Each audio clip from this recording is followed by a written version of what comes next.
Malam itu, tidak ada yang menyangka bahwa hidup satu keluarga akan berubah hanya dalam 5 menit.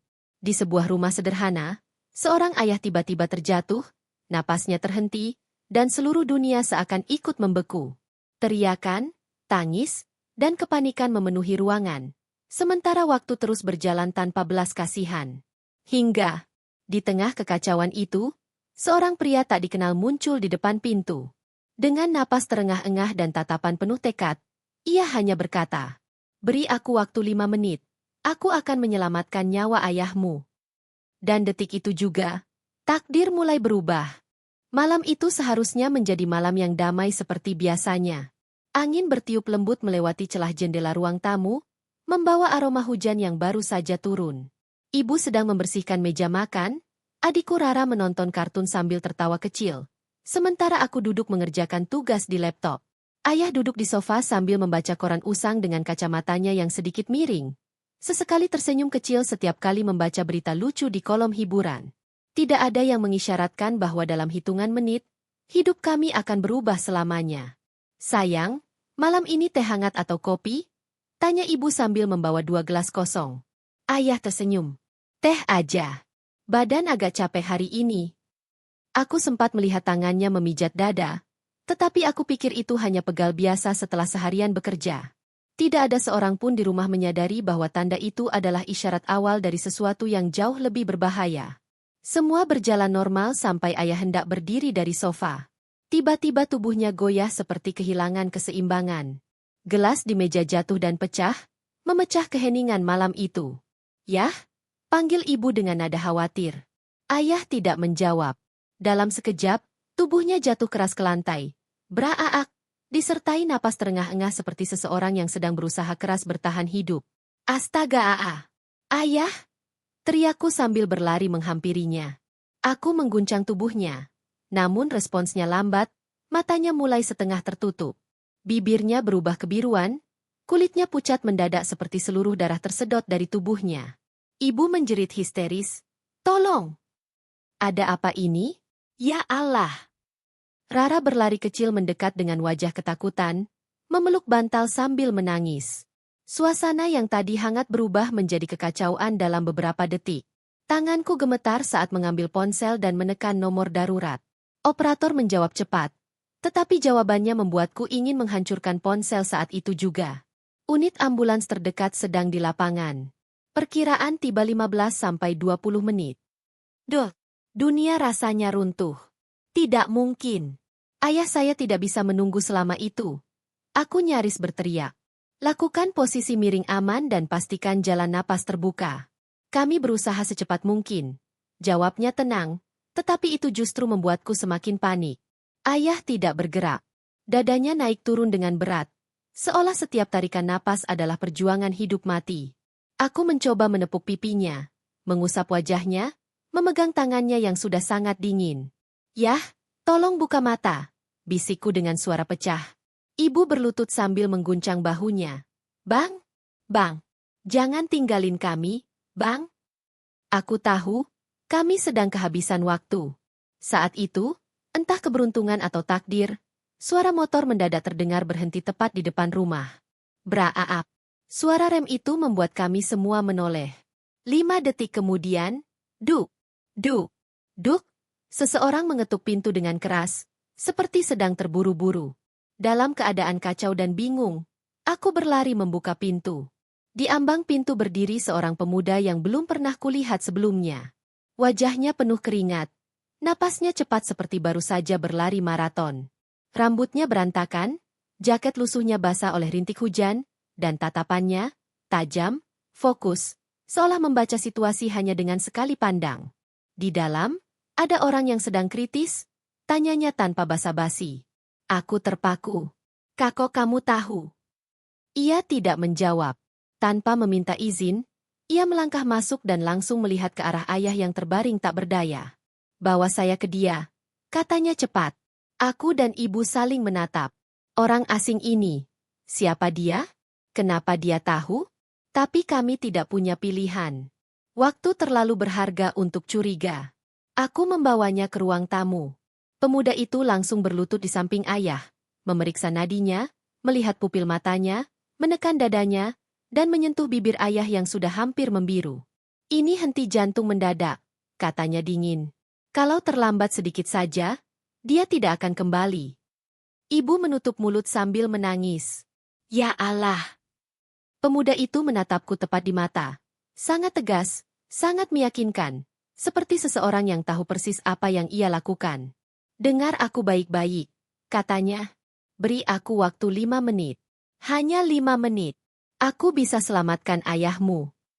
Ruangan seolah membeku. Aku menelan ludah. Siapa kamu? Tanyaku pelan. Setengah takut, setengah berharap. Ia menjawab tanpa ragu. Orang yang kebetulan berada di tempat yang tepat, di waktu yang tepat. Dan kalau kau ingin ayahmu tetap hidup, izinkan aku. Dan pada detik itu, aku mengangguk. Tanpa sadar, aku baru saja membuka pintu kepada seseorang yang akan mengubah nasib keluarga kami selamanya. Begitu aku mengangguk, pemuda itu langsung bergerak cepat seolah waktu adalah musuhnya. Ia berlari keluar rumah, menuju motor tuanya yang terparkir miring di depan teras. Tas lusuh yang tersampir di samping motor itu ia ambil dengan gerakan terburu-buru, hampir seperti seorang prajurit yang meraih senjata dalam keadaan darurat. Saat kembali masuk, ibu menatapnya dengan campuran harapan dan ketakutan. Tolong, kalau kamu benar bisa menyelamatkan suami saya. Pemuda itu tidak menjawab. Ia terlalu fokus untuk membuang detik yang berharga. Ia meletakkan tasnya di lantai dan membukanya terburu-buru. Aku tertegun begitu melihat isinya. Itu bukan tas biasa, dan jelas bukan milik mekanik seperti yang kukira. Di dalamnya ada peralatan medis, alat pernapasan manual, sensor detak jantung portabel, perban kompresi, sarung tangan steril, bahkan sebuah alat injeksi kecil yang tampak khusus. Aku semakin bingung. Kenapa kamu punya semua ini? Pemuda itu tidak menjawab. Ia hanya memeriksa ayah dengan ketelitian seorang ahli. Tangannya bekerja cepat, memeriksa denyut nadi di leher, menepuk pipi ayah, lalu menekan bagian dada kiri untuk memeriksa responsnya. Ibu menutup mulut, menangis tanpa suara. Dia makin pucat, gumamnya. Tenang, Bu, kataku, meski aku sendiri tidak yakin tenang adalah kata yang tepat. Pemuda itu tiba-tiba berkata, suaranya tegas dan nyaris terdengar seperti komando, tanda-tandanya jelas. Dia mengalami henti jantung mendadak. Kita tidak punya waktu banyak. Henti jantung? Itu berarti. Kalau lewat 5 menit, ia memotong, dia tidak akan kembali. Perkataan itu membuat bulu kuduku berdiri. Adikku bahkan terduduk lemas di sofa. Wajahnya pucat seperti kain. Pemuda itu memulai CPR. Ia menekan dada ayah dengan ritme yang stabil, kuat, dan terlatih. Tidak seperti pertolongan pertama asal-asalan, tekanannya tepat sasaran. Ia menghitung pelan namun mantap. 20, 21, 22. Setiap tekanan seakan mengembalikan sedikit nyawa ke tubuh ayah, meski sangat perlahan. Ibu tak kuasa menahan tangis. Tolong, selamatkan dia. Bu, jangan terlalu dekat, ini mengganggu, katanya cepat, tanpa menatap. Aku perlu fokus total. Ibu mundur sambil menutupi wajahnya. Tangannya kemudian meraih alat injeksi kecil. Aku melihat alat itu dengan ketakutan. Apa itu? Ia menjawab singkat, obat darurat untuk memicu respons jantung. Ini cara terakhir kalau CPR tidak cukup. Tanpa ragu, ia menyuntikkannya ke area dada ayah. Ibu tersentak, hampir pingsan. Apa kamu yakin? Tolong jangan ganggu, katanya. Ayahmu sedang berjuang. Setelah itu ia menempelkan sensor kecil dari alat monitor portabel ke dada ayah. Layar mungil itu menyala, menunjukkan garis grafik yang hampir datar. Aku bisa mendengar hembusannya yang berat. Ayo, ayo, gumamnya sambil kembali melakukan kompresi. Beberapa detik kemudian, yang terasa seperti bertahun-tahun, garis di alat itu mulai bergerak sedikit. Lalu, BF. Garis naik sedikit. BF. Naik lagi. Aku dan ibu berdiri terpaku. Adikku mulai menangis karena lega. Detak jantung itu kembali, tapi sangat lemah. Dia merespons. Pemuda itu berkata sambil menghela napas. Tapi kondisinya tidak stabil. Kita butuh ambulans secepatnya. Seolah menjawab ucapannya, dari kejauhan terdengar sirene melengking. Ambulans mendekat cepat. Suaranya menusuk malam yang sunyi. Ibu memukul-mukul dadanya sendiri karena lega. Terima kasih, Tuhan, terima kasih. Pemuda itu berdiri perlahan. Tubuhnya sedikit goyah karena intensitas pekerjaannya. Ia mengusap keringat dari dahinya dan menatap ayah dengan ekspresi yang sulit kuartikan. Ada kelegaan, ya, tetapi ada sesuatu yang lain juga. Kesedihan? Ketakutan? Seolah ia memikirkan sesuatu yang tidak kami ketahui. Ketika para medis masuk, mereka langsung mengambil alih, memeriksa kondisi ayah dan menyiapkan tandu. Salah satu dari mereka bahkan sempat menatap tajam ke arah pemuda itu, seolah mengenalnya. Namun aku belum tahu artinya. Ayah diangkat ke ambulans dengan monitor still attached. Ibu ikut masuk sambil memegang tangan ayah erat-erat. Adikku menggenggam lengan bajuku, mengisyaratkan agar aku ikut. Namun sebelum aku masuk, pemuda asing itu menatapku. Dia selamat, untuk sementara, katanya pelan. Aku menelan ludah. Terima kasih. Kau benar-benar menyelamatkan nyawa ayah. Ia mengangguk, tetapi wajahnya tetap tegang. Seolah ada sesuatu yang belum selesai. Atau sesuatu yang masih ia sembunyikan. Dan aku baru akan mengetahuinya. Sebentar lagi. Kerumunan warga yang tadi panik kini berubah menjadi bisik-bisik keheranan. Para medis baru saja datang, mendorong tandu dan memeriksa napas pria tua yang nyawanya berhasil diselamatkan oleh pemuda misterius itu. Namun sesuatu yang aneh terjadi. Salah satu para medis mendadak terpaku, matanya tidak berkedip saat melihat wajah sang penyelamat. Ia maju satu langkah, lalu dua langkah, hingga akhirnya berada tepat di depan pemuda itu. Gilang, bisiknya pelan, hampir tidak terdengar. Pemuda berjaket lusuh itu terdiam. Senyum kecilnya menghilang. Ia tidak berniat dikenal siapapun di tempat itu, tapi sudah terlambat. Si para medis menatapnya lebih jelas, memastikan ia tidak salah orang.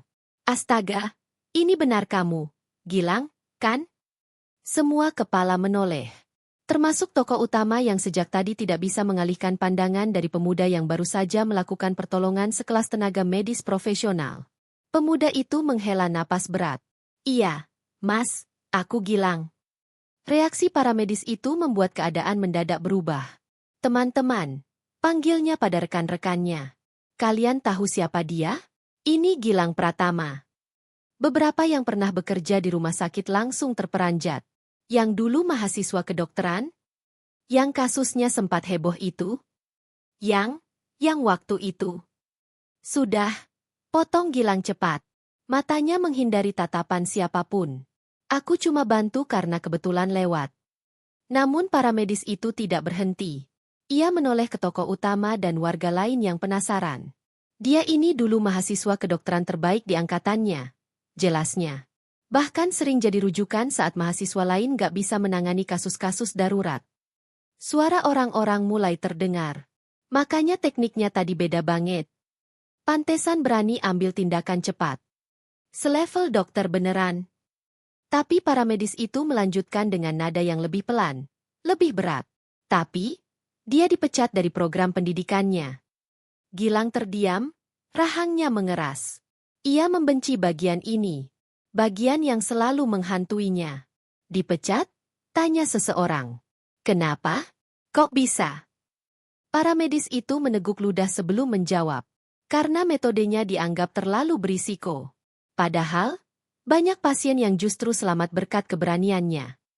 Tokoh utama terpaku. Di matanya, Gilang bukan pemuda biasa. Ia melihat ketegasan dalam tindakan Gilang, keyakinan dalam setiap gerakan, dan keberanian yang tidak dimiliki orang lain. Namun ia juga melihat sesuatu di balik mata pemuda itu. Sebuah luka masa lalu yang belum pernah sembuh. Warga mulai berbisik-bisik, sebagian memuji, sebagian memandang dengan rasa penasaran yang campur takut. Keributan kecil itu membuat Gilang semakin tidak nyaman. Aku pergi dulu, ucapnya singkat sambil menurunkan pandangan. Ia berbalik, melangkah menjauh tanpa menunggu reaksi siapapun. Namun tokoh utama tidak bisa diam. Ada dorongan dalam hatinya, seperti suara yang berkata bahwa ia harus mengetahui lebih banyak tentang pemuda itu. Bukan karena penasaran semata, tetapi karena ia merasa berhutang. Jika bukan karena Gilang, pria tua itu sudah tidak bernapas lagi. Gilang, tunggu, serunya. Pemuda itu mempercepat langkah. Tokoh utama mengejarnya. Melewati kerumunan, melewati lampu jalan, hingga akhirnya berhasil memegang lengan Gilang di sebuah sudut yang cukup sepi dari keramaian. Gilang berhenti, tapi tidak menoleh. Aku cuma mau bilang terima kasih, ucap tokoh utama dengan napas terengah. Tidak ada jawaban. Aku lihat sendiri apa yang kamu lakukan. Kalau bukan kamu, para medis mungkin terlambat. Gilang menghela napas lagi, napas yang terdengar penuh beban. Aku nggak butuh terima kasih, katanya lirih. Aku cuma nggak mau ada kejadian kayak dulu terulang. Tokoh utama mengerutkan kening. Kejadian dulu? Gilang akhirnya menoleh. Sorot matanya tidak lagi setenang tadi saat menyelamatkan nyawa. Kali ini, matanya menyimpan badai. Aku dulu gagal, katanya dengan suara parau. Gagal menyelamatkan seseorang. Tokoh utama terdiam, tidak berani bertanya dulu. Gilang menatap tanah, seakan tidak sanggup menahan rasa sakit itu. Dia meninggal, di tanganku sendiri, lanjutnya. Padahal aku yakin aku bisa. Tapi keputusan cepatku salah. Dan sejak itu, aku kehilangan semuanya. Gelar, kepercayaan orang, masa depanku. Tokoh utama merasakan dadanya sesak mendengar itu. Makanya tadi aku turun tangan, lanjut Gilang. Aku nggak mau gagal lagi. Biar aku bukan siapa-siapa sekarang. Tapi kalau aku bisa menyelamatkan satu nyawa, itu cukup. Hening. Hanya suara desiran angin malam yang terdengar. Tokoh utama akhirnya berkata, tapi justru itu bukti kamu punya kemampuan luar biasa. Kamu bukan gagal. Kamu hanya terluka. Gilang tersenyum tipis, bukan senyum bahagia, tapi semacam senyum yang pasrah. Mungkin benar, tapi tetap saja, yang mati tidak akan kembali. Ia melangkah pergi lagi. Namun kali ini, tokoh utama hanya memandangnya. Bukan dengan kasihan, bukan dengan curiga, melainkan dengan rasa hormat yang tumbuh dalam diam.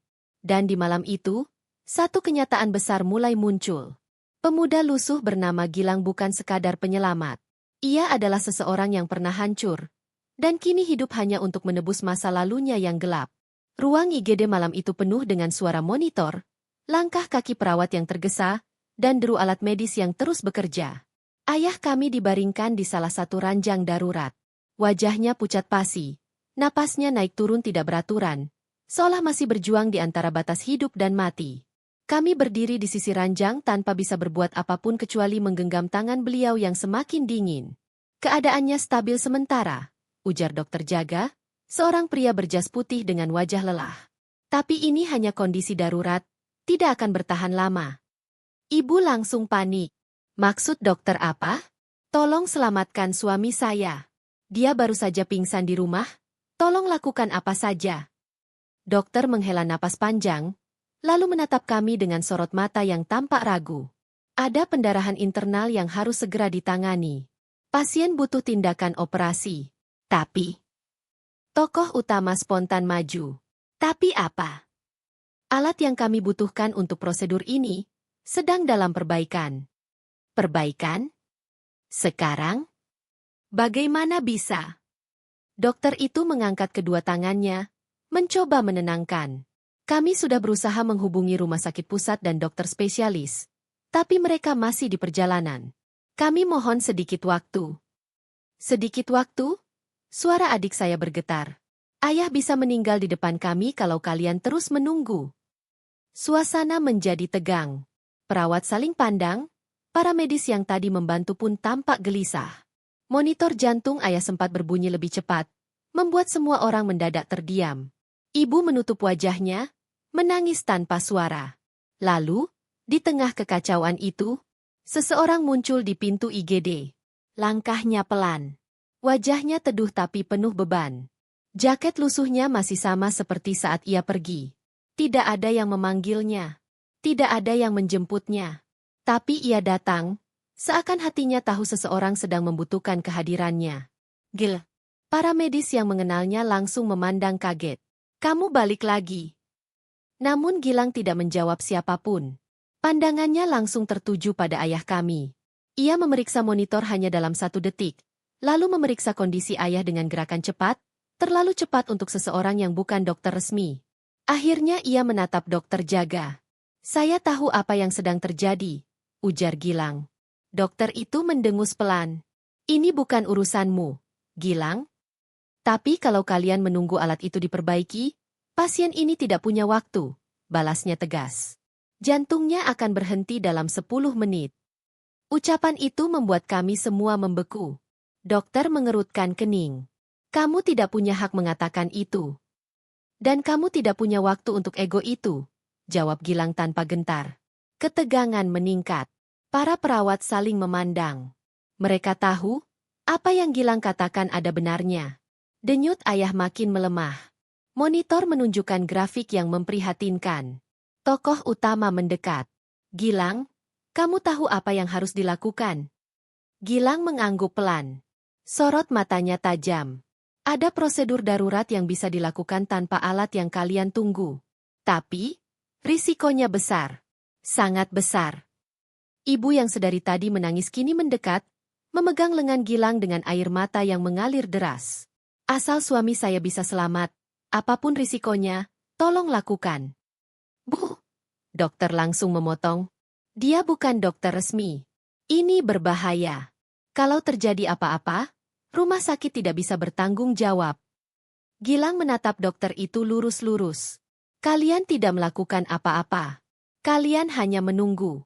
Kalau aku tidak mengambil tindakan, pasien ini mati. Kata, mati, membuat seluruh ruangan membeku. Hening. Sangat hening. Tokoh utama menatap dokter jaga itu dengan mata merah penuh kemarahan yang terpendam. Kalau kalian tidak bisa menolong ayah saya, izinkan dia. Dokter itu terdiam lama. Sangat lama. Ketegangan semakin menggantung di udara. Sampai akhirnya, ia menundukkan kepala. Baik, tapi aku tidak ikut campur. Gilang segera bergerak. Ia mengambil alat-alat sederhana yang tersedia. Gerakan tangannya cepat, cekatan, dan sangat meyakinkan. Ia seakan kembali menjadi mahasiswa kedokteran terbaik sebelum hidupnya hancur. 10 menit yang ia sebut sebagai batas akhir kini menjadi hitungan kematian yang menggantung di kepala kami semua. Tekanan darah turun, teriak salah satu perawat. Oksigen drop. Detak jantungnya. Aku tahu. Gilang menggertakkan gigi sambil terus bekerja. Ibu menutup mulutnya, tubuhnya gemetar. Adik saya mulai menangis. Tokoh utama hanya menatap tanpa berkedip. Takut kehilangan momen terakhir ayahnya bernapas. Sampai akhirnya, monitor jantung itu menurun drastis. Gilang, seru tokoh utama. Tapi pemuda itu tidak berhenti. Dengan keputusan cepat yang berani, ia melakukan tindakan yang bahkan para perawat pun terkejut melihatnya. Lalu, bip, bip, bip. Detak jantung ayah naik kembali. Pelan, lalu stabil. Satu perawat menutup mulutnya. Terisak. Para medis menghela napas panjang. Ibu langsung sujud syukur sambil menangis. Tokoh utama memandang Gilang dengan mata yang nyaris tak percaya. Gilang hanya mundur 1 langkah. Napasnya berat, wajahnya pucat. Namun senyum tipis muncul. Masih hidup, gumamnya pelan. Tapi ini baru permulaan. Dan malam itu, semua orang di ruang IGD menyadari satu hal. Jika bukan karena Gilang, ayah sudah tidak ada. Setelah tindakan darurat yang dilakukan Gilang di IGD berhasil menstabilkan detak jantung ayah, perawat segera memindahkan ayah ke ruang tindakan lanjutan. Namun stabilnya kondisi itu hanya bersifat sementara. Bahkan ketika ayah dipindahkan ke ruangan lain, grafik di monitor jantungnya terus berfluktuasi, naik turun seakan tubuhnya masih berjuang keras di batas kematian. Dokter jaga kembali datang dengan wajah tegang. Kondisinya belum aman. Pendarahan internalnya semakin parah. Kalau tidak ditangani dalam waktu dekat, pasien bisa kehilangan nyawanya. Ibu langsung memegang tangan ayah erat-erat, matanya memerah. Tolong, lakukan apa saja. Saya mohon, selamatkan suami saya. Namun dokter itu kembali mengulangi keterangannya yang menyesakan. Saya sudah bilang sebelumnya, alat untuk operasi itu rusak. Dan dokter spesialis bedah jantung masih dalam perjalanan. Kami sudah coba percepat, tapi jaraknya terlalu jauh. Tokoh utama mendekat dengan wajah memerah menahan emosi. Jadi kalian tetap hanya menunggu? Ayah saya bisa mati kapan saja. Dokter itu hendak menjawab, namun suaranya tenggelam ketika alarm monitor berbunyi keras. Perawat berteriak, tekanan darahnya turun drastis. Gilang yang berdiri beberapa meter dari ranjang ayah langsung menghampiri. Sorot matanya berubah tajam. Tidak bisa begini. Dia butuh tindakan lebih dari sekadar menunggu. Dokter jaga menatapnya tajam. Aku sudah bilang dari tadi. Kamu tidak punya izin melakukan tindakan operasi. Ini rumah sakit. Ada aturan. Gilang membalas dengan nada tegas, tak gentar sedikit pun. Aturan tidak ada gunanya kalau pasien mati di meja ini. Dia butuh pembedahan kecil untuk menghentikan pendarahannya sekarang juga. Aku bisa melakukannya. Dokter itu membentak. Kamu bukan dokter. Kamu dipecat. Kamu tidak punya hak. Para perawat terlihat canggung. Mereka tahu reputasi Gilang. Mereka tahu kemampuannya. Dan mereka tahu ia pernah menyelamatkan banyak nyawa. Sebagian dari mereka bahkan tanpa ingin membela Gilang, tapi takut pada aturan rumah sakit. Ibu, dengan suara bergetar, menggenggam lengan Gilang. Tolong, selamatkan dia.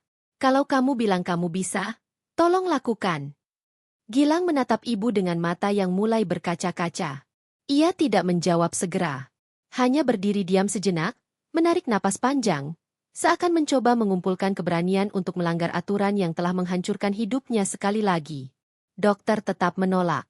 Saya tidak mengizinkannya. Tokoh utama tidak bisa lagi menahan amarah.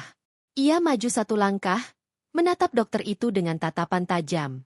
Kalau Anda tidak bisa menyelamatkan ayah saya, jangan halangi orang yang bisa. Ruangan mendadak hening. Dokter jaga menatap tokoh utama, lalu menatap ayah yang semakin kritis. Suara alarm monitor terus meraung-raung, mengisi udara seperti penghitung waktu kematian yang mendekat. Akhirnya, dokter menghela napas panjang, menyerah. Baik, tapi saya tidak ikut campur. Dan kalau terjadi apa-apa, kita semua di sini tahu risikonya, potong tokoh utama. Gilang segera bergerak. Ia memerintahkan dua perawat untuk menyiapkan alat-alat seadanya. Skalpel, lampu sorot portabel, kain steril, dan beberapa alat standar darurat. Meski bukan ruang operasi resmi, Gilang mengubah ruangan itu menjadi ruang tindakan improvisasi. Tolong tahan lampunya, ujar Gilang pada seorang perawat. Perawat itu patuh, meski tangannya tampak gemetar. Gilang memeriksa kondisi ayah. Pendarahan ini tidak akan berhenti kalau tidak dibuka sedikit untuk melihat sumbernya. Prosedur ini berisiko membuat tekanan darahnya turun lebih cepat. Tapi kalau tidak dilakukan, ia tidak melanjutkan. Kami semua tahu jawabannya. Operasi darurat pun dimulai. Gilang melakukan sayatan kecil dengan hati-hati. Ibu menutup mata, tak sanggup melihat.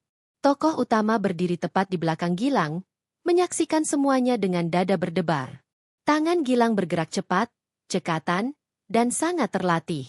Seorang perawat yang mengawasinya bahkan berbisik, dia melakukannya seperti seorang spesialis. Namun reaksi tubuh ayah melemah drastis. Monitor kembali berbunyi cepat. Tekanan darahnya jatuh, teriak perawat. Aku tahu, sahut Gilang, suaranya tegang namun tetap fokus. Ia meminta bantuan untuk menekan bagian tertentu sambil menyelesaikan prosedur yang hanya pernah dilakukan dalam kondisi darurat ekstrim. Bertahan, Pak, seru tokoh utama. Ibu menangis semakin kencang. Lalu, saat Gilang menemukan titik pendarahan itu, ia menghentikannya dengan teknik sederhana namun sangat presisi. Beberapa detik kemudian, monitor kembali menunjukkan detak yang stabil. Pelan, lalu lebih kuat. Suasana ruangan langsung berubah. Perawat terbelalak. Dokter jaga terpatung tak percaya. Ibu memeluk ayah sambil menangis syukur. Tokoh utama mengusap wajah. Seakan baru kembali bernapas setelah sekian lama menahan. Gilang akhirnya bersandar ke dinding. Napasnya terengah. Baju dan tangannya penuh darah. Tapi ia tersenyum kecil. Ia selamat, katanya pelan. Setidaknya, untuk sekarang. Ruangan itu dipenuhi perasaan lega yang luar biasa. Namun di balik itu semua, satu kenyataan menghantui kami. Apa yang dilakukan Gilang barusan adalah tindakan medis ilegal yang tidak boleh terjadi. Tapi jika ia tidak melakukannya, ayah mungkin sudah tiada. Setelah operasi darurat itu selesai, ruangan kembali dipenuhi suara monitor yang ritmis dan menenangkan. Detak jantung ayah sudah stabil. Tidak lagi turun naik secara liar seperti beberapa menit sebelumnya. Perawat menutup semua alat yang tidak diperlukan dan menata kembali ruangan yang sempat kacau.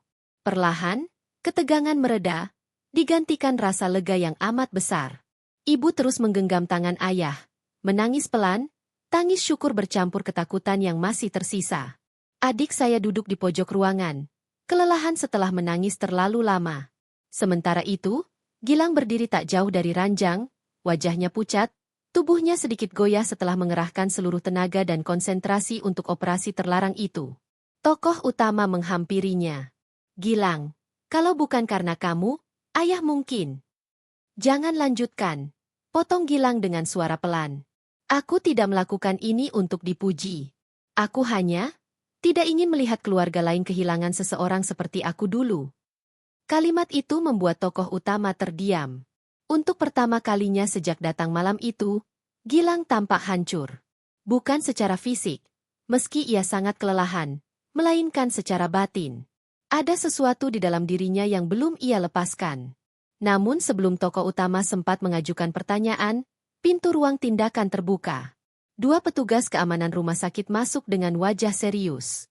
Di belakang mereka, seorang dokter senior ikut masuk, memeriksa kondisi ruangan yang berantakan. Satu petugas bersuara tegas, "Mana Gilang?" Semua orang langsung menegang. Tokoh utama spontan maju melindungi Gilang. Ada apa ini? Baru saja dia menyelamatkan ayah saya. Dokter senior itu menatap Gilang tajam. Kami menerima laporan bahwa seseorang yang tidak memiliki izin melakukan tindakan medis ilegal di dalam rumah sakit ini. Kami harus memastikan tidak ada pelanggaran protokol. Ibu bangkit berdiri, suara bergetar namun tegas. Pelanggaran apa? Kalau bukan karena Gilang, suami saya sudah meninggal.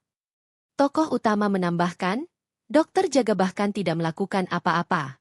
Kalian hanya menunggu alat rusak diperbaiki. Ayah saya tidak punya waktu untuk menunggu. Namun petugas itu tetap pada tugasnya. Aturan tetap aturan. Kami harus membawa Gilang ke kantor administrasi untuk diperiksa. Gilang menghela napas panjang, seakan sudah tahu ini akan terjadi. Tidak apa-apa. Mereka hanya menjalankan tugas. Ibu langsung menatapnya dengan wajah memohon. Jangan pergi dulu, kami masih butuh kamu. Gilang tersenyum lemah. Ibu, operasi tadi mungkin menghentikan pendarahan. Tapi kondisi suami ibu masih butuh perawatan lanjutan dari dokter yang benar-benar punya izin. Kalian sudah memiliki staf medis sekarang, kalian tidak lagi membutuhkan aku. Tokoh utama menggenggam lengannya. Tidak, kamu belum jawab pertanyaanku. Kenapa kamu lakukan semua ini? Bahkan rela mempertaruhkan dirimu? Gilang terdiam sesaat. Semua mata tertuju padanya. Lalu, dengan suara berat dan perlahan, ia mulai bercerita. Aku pernah dalam posisi seperti kalian, bertahun-tahun lalu. Seseorang yang sangat berarti bagiku mengalami kondisi serupa. Aku mencoba menyelamatkan, melakukan semua yang kupelajari, tapi, aku terlambat beberapa menit saja. Ia menunduk, menahan emosi. Sejak hari itu, aku bersumpah, kalau aku melihat ada orang yang masih punya kesempatan, bahkan 1 detik saja, aku tidak akan membiarkannya pergi begitu saja. Mata Gilang mulai berkaca-kaca. Tapi universitas melihatku berbeda. Mereka bilang aku terlalu nekat, terlalu melanggar aturan, terlalu berisiko. Mereka buang aku. Dan polisi ikut mengejarku karena dianggap melakukan praktik kedokteran tanpa izin. Tokoh utama menatapnya tak percaya. Jadi kamu, selama ini hidup sebagai buronan? Gilang mengangguk sekali.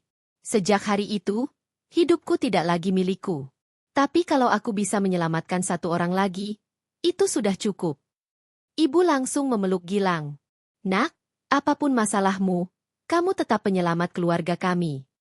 Tiba-tiba, dari ranjang, suara lemah terdengar. Benar, Nak? Semua menoleh. Ayah. Dengan mata setengah terbuka, Ia menatap Gilang. Walau suaranya sangat pelan, setiap kata mengandung penghargaan yang begitu dalam. Kamu, penyelamatku, penyelamat keluarga kecilku, terima kasih. Gilang terpaku. Bibirnya bergetar, air matanya jatuh tanpa ia sempat menahannya. Ucapan itu, pujian, rasa terima kasih tulus, adalah sesuatu yang ia rindukan selama bertahun-tahun. Sesuatu yang tidak pernah ia dapatkan sejak hidupnya hancur. Ia menunduk dalam-dalam, menutupi wajahnya dengan tangan. Ibu menepuk bahunya lembut.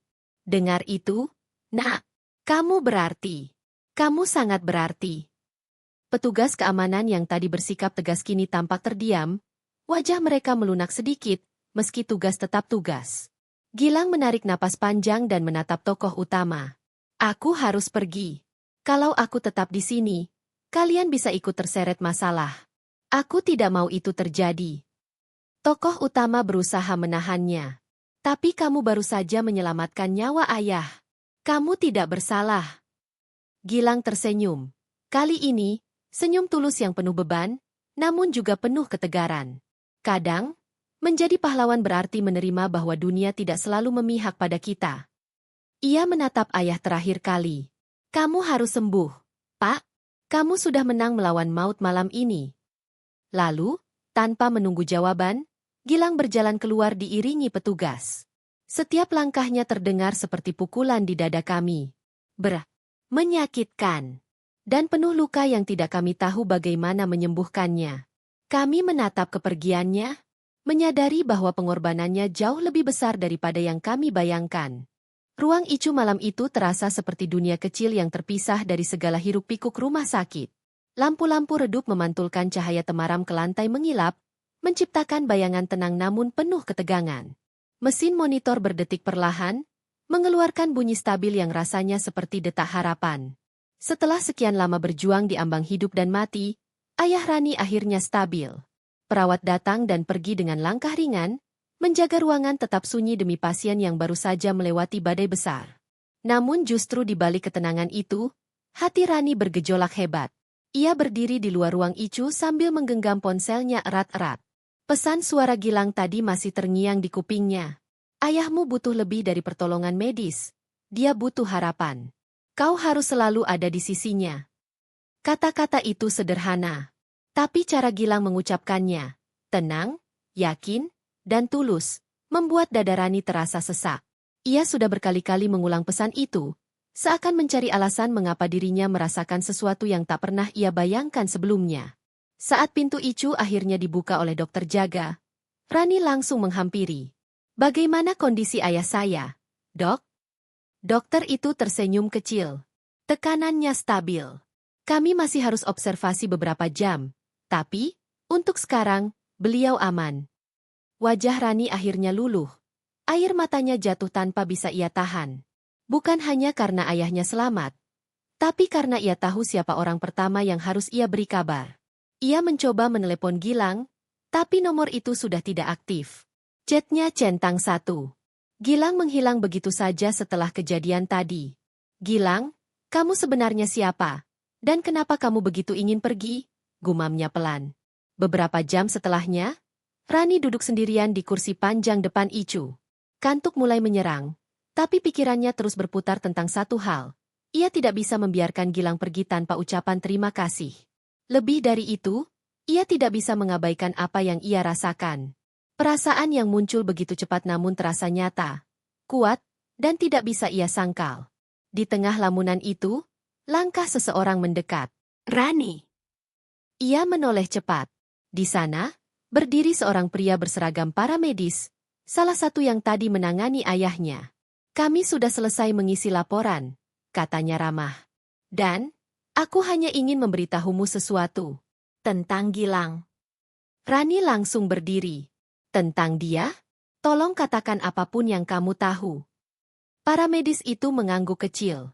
Dia memang mantan mahasiswa kedokteran terbaik. Tapi ada satu hal yang mungkin kamu belum tahu. Waktu dia dikeluarkan dari kampus, itu bukan hanya karena metodenya yang berisiko. Rani menahan napas. Gilang sebenarnya menyelamatkan lebih banyak nyawa daripada yang dicatat. Tapi ia selalu menolak penghargaan, menolak publikasi, menolak pujian. Dia, seseorang yang membawa luka lama yang sulit ia sembuhkan sendiri. Lanjut para medis itu. Luka lama? Rani bertanya hati-hati. Para medis itu menghela napas panjang. Dia pernah berusaha menyelamatkan seseorang yang sangat ia sayangi. Tapi ia datang terlambat 5 menit. 5 menit yang terus menghantuinya sampai sekarang. Rani terdiam. 5 menit. Kata yang sama yang diucapkan Gilang saat menolong ayahnya. Beri aku waktu 5 menit. Aku akan menyelamatkan nyawa ayahmu. Bukan sekadar keyakinan. Itu adalah janji yang ia buat untuk menebus masa lalunya. Terima kasih sudah memberitahu, ucap Rani lirih. Para medis itu menepuk bahunya. Kalau kamu ingin menemukannya, Gilang biasanya pergi ke taman kecil di belakang rumah sakit. Tempat itu, katanya membuatnya lebih tenang. Rani langsung mengambil tasnya dan berlari. Taman kecil itu dipenuhi lampu-lampu taman yang remang, dengan bangku besi di tengahnya. Udara malam terasa dingin, tapi angin bertiup lembut. Di kejauhan, seorang pria duduk sendirian, bahunya merunduk, kepalanya tertunduk. Gil. Rani menahan napas. Ia menatap pria itu yang tampak begitu rapuh. Jauh berbeda dari sosok tegas dan berani yang menyelamatkan ayahnya. Pelan-pelan ia mendekat. Gilang. Pemuda itu menoleh. Matanya merah. Entah karena lelah atau karena menahan sesuatu. Rani, kenapa kamu ada di sini? Ayahku selamat. Ucapnya dengan suara bergetar. Karena kamu. Gilang segera berdiri. Syukurlah, aku. Tunggu. Rani menghampirinya. Kenapa kamu selalu pergi setelah menolong orang? Kenapa kamu selalu menyalahkan dirimu? Gilang menelan ludah. Karena aku tidak pantas mendapat apapun. Aku pernah gagal, dan aku tidak bisa mengulanginya. Kamu tidak gagal, kata Rani tegas. Kamu menyelamatkan ayahku. Dan kamu menyelamatkan banyak nyawa lainnya. Jangan biarkan masa lalu merampas hidupmu. Gilang memalingkan wajahnya. Aku tidak tahu bagaimana harus membalas kata-kata itu. Kamu tidak perlu membalasnya, ucap Rani. Cukup, jangan pergi lagi. Angin malam berhembus pelan, menggerakkan rambut keduanya. Gilang terdiam lama sebelum akhirnya berkata dengan suara pecah. 5 menit itu telah mengubah hidupku. Tapi malam ini, kamu membuat 5 menit itu terasa berbeda. Rani tersenyum, menahan air mata. Dan 5 menit yang kamu berikan padaku, telah mengembalikan ayahku. Untuk pertama kalinya, Gilang menatap Rani tanpa beban. Dan malam itu, di taman kecil di belakang rumah sakit, 2 orang yang sama-sama terluka menemukan sesuatu yang tak pernah mereka duga. Harapan baru. Dan semuanya dimulai dengan satu kalimat sederhana. Beri aku waktu 5 menit.